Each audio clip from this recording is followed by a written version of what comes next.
बांग्ला का निर्माण संभव है। पश्चिम बंगाल के गांव गांव में शिक्षकों की जो समृद्ध परिपाटी है, जो शिक्षकों की सकारात्मक भूमिका है, उसको प्रोत्साहित करना बहुत जरूरी है। गुरुदेव ने शिक्षा और शिल्प को लेकर विश्व भारती में जो प्रयोग किया था, नई राष्ट्रीय शिक्षा नीति उसको विस्तार देती है।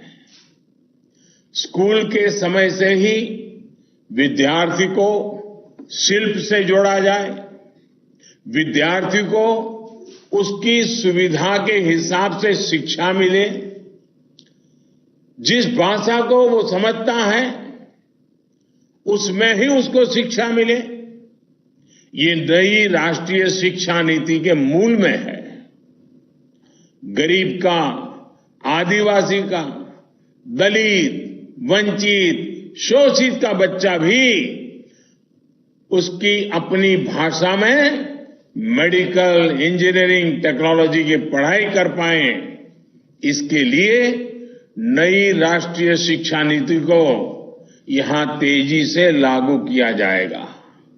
भाइयों और बहनों, बंगाल के पास आम, लीची, प्याज, आलू, रेशम, जूट ऐसे अनेक प्रकार की पूंजी है।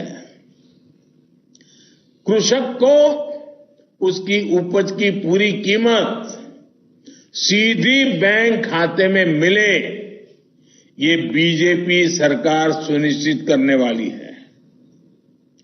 रेशम और जूट उद्योग आत्मनिर्भर भारत का एक बहुत मजबूत पहलू है।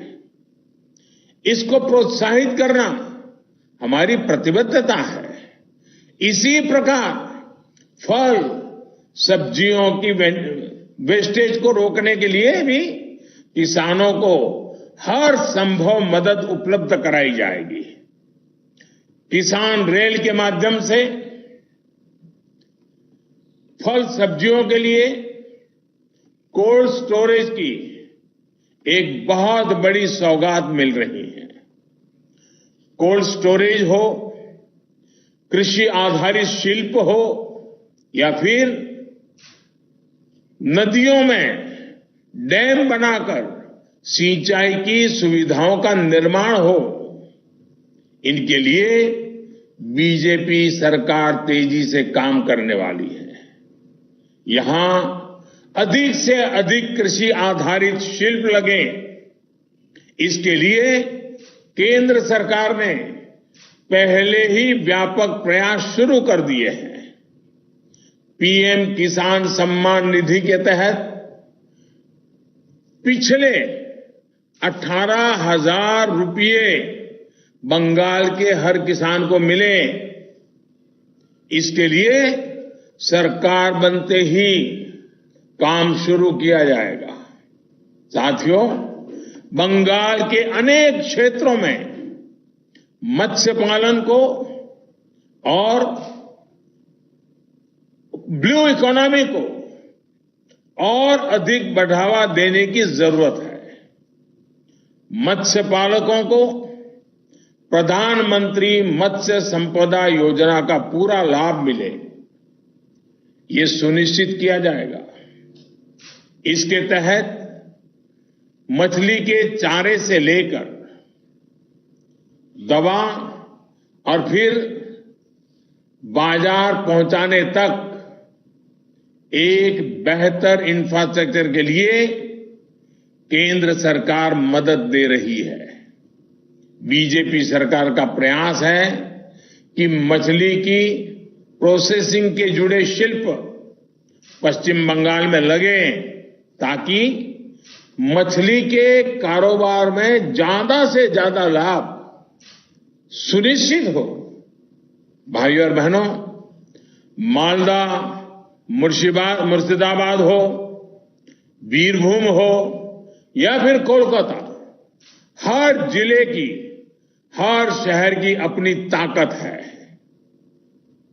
यही ताकत सोनार बांग्ला की प्रेरणा बनेगी। गुरुदेव ने विश्व भारती के लिए जो मंत्र दिया वो है यत्र विश्वम भवते नीडम, यानी सारा विश्व एक घोंसला है, एक घर है।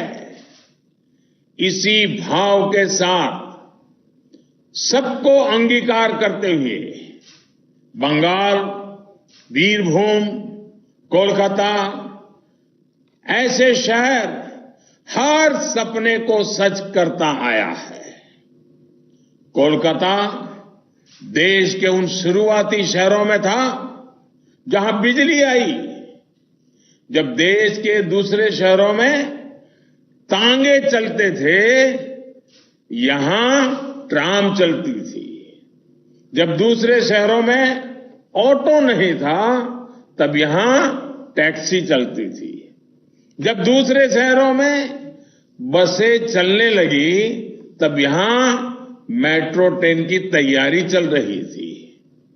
पब्लिक ट्रांसपोर्ट में कोलकाता और पश्चिम बंगाल की इसी लीडरशिप को नए दशक में हम सशक्त करेंगे। अभी कोलकाता मेट्रो के विस्तार का काम तेजी से चल रहा है। बीजेपी सरकार बनने के बाद ये काम और तेज गति से आगे बढ़ेगा। भाइयों और बहनों, कोलकाता हो या पश्चिम बंगाल के दूसरे शहर, प्रदूषण से मुक्ति बहुत जरूरी है। सीएनजी आधारित ट्रैफिक, रसोई में पाइप से सस्ती गैस, ऐसे सिटी गैस डिस्ट्रीब्यूशन नेटवर्क का विस्तार, इलेक्ट्रिक मोबिलिटी, ऐसे तमाम कदमों से प्रदूषण में जरूरी कमी आएगी। शहरों में ड्रेनेज सिस्टम को सुधारना, नदी किनारे घाटों का सुंदरीकरण करना, ये शहर के जीवन को बेहतर बनाएगा। कोलकाता की तो पहचान सिटी ऑफ जॉय के रूप में रही है। आधुनिक इंफ्रास्ट्रक्चर के माध्यम से इसको सिटी ऑफ फ्यूचर के रूप में विकसित किया जाएगा। साथियों, पश्चिम बंगाल फिर से आत्मनिर्भर भारत के ग्लोबल एक्सपोर्ट का अहम सेंटर बने, इसके लिए यहां आशोल परिवर्तन चाहिए। यहां हल्दिया से लेकर बनारस तक एक महत्वपूर्ण इनलैंड वाटरवे पर